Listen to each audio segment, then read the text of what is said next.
Hey, welcome back to the channel. Today I'm doing something a little different. Today I'm defending Ant-Man and the Wasp, Quantumania. Yeah, that one. Now, before you click off, just hear me out.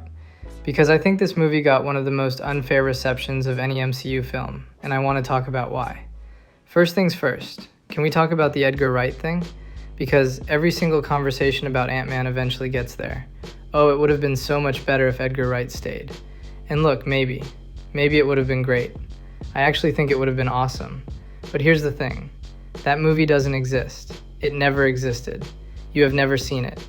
You are mourning a film that was never made and holding it against one that was. That is not a fair way to watch a movie. And the director people never talk about is Peyton Reed. This guy directed all 3 Ant-Man films. All 3. And he is maybe the least discussed Marvel director in the entire MCU. Nobody's out here making video essays about Peyton Reed. Nobody's putting him on lists. If I mentioned his name to most Marvel fans, they couldn't tell you a single movie he made. He just quietly did the work and people just decided he wasn't interesting enough to care about. Now let's talk about what Quantumania was actually up against, because this movie had problems. Real ones. And I think if people understood the context, they would watch it differently. The VFX was rushed. There were late-stage script overhauls. At one point during production, they built a practical set and accidentally used manure instead of dirt and had to reconstruct the whole thing. Bill Murray was originally supposed to have a much bigger role and got significantly cut down. You can see that a lot of time and attention went into this film, and then problems just kept coming. And the thing about the internet is there is no leeway for that. It is simply good or bad. There is no in between. The quantum realm as a setting is genuinely ambitious. Like, step back for a second and think about what they were trying to do. They took a character who started out shrinking in his apartment and put him at the center of a whole civilization, a whole universe, and introduced the next major villain of the entire MCU. That is a massive swing for an Ant-Man movie. And I think people punished it for swinging big rather than giving it credit for trying. And speaking of the villain, Kang. Now look, I'll be honest. Majors was probably better in Loki, but that doesn't mean he was bad here. And I think people missed what they were actually going for with this version of Kang. Thanos was this nearly all-powerful, godlike being.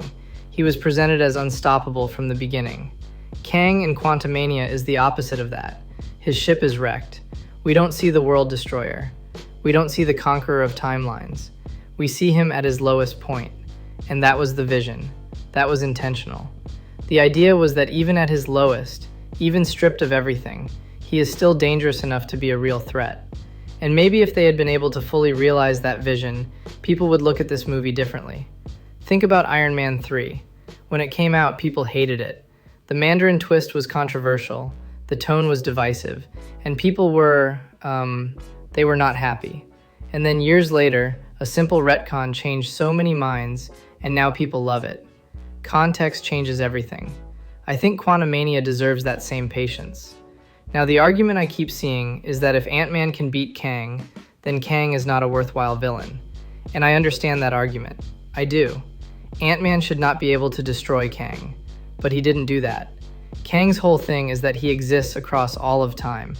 What Ant-Man defeated was a variant. One version of one Kang at his lowest point. And what that accomplishes is actually really interesting. It takes Ant-Man seriously as a hero. It puts him in the same league as some of the other Avengers without snuffing out Kang altogether. There are still infinite Kangs. The threat is still there. It recontextualizes Scott Lang in a way the other movies never quite did. Is the movie perfect? No. The third act gets messy, some of the supporting characters don't get enough to do. And MODOK? Look, I get it. He was turned into a joke and people were not happy about that. Personally, it never bothered me that much. It felt like that same brand of Marvel humor that is always hit or miss depending on who you ask. It never ruined the movie for me. But if that is the singular reason you cannot enjoy this film, then to each their own.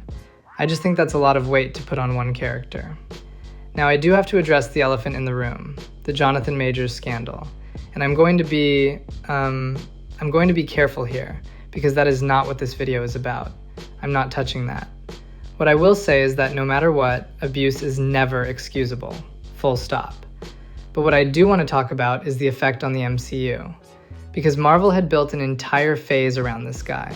Kang was supposed to be the next Thanos, and his absence has forced Marvel into a position where they are now rushing toward Doom and Doomsday in a way that feels reactive rather than planned. We are being asked to care about a villain we haven't had time to be introduced to properly, because the original plan fell apart. And I think some of the criticism that gets aimed at Quantumania is really frustration about what came after, rather than what's actually in the film. The movie didn't fail the MCU, circumstances did. The Rotten Tomatoes score for this movie is not an accurate reflection of what's on screen. It's a reflection of audience fatigue. It's a reflection of people who decided before they sat down that they weren't going to like it.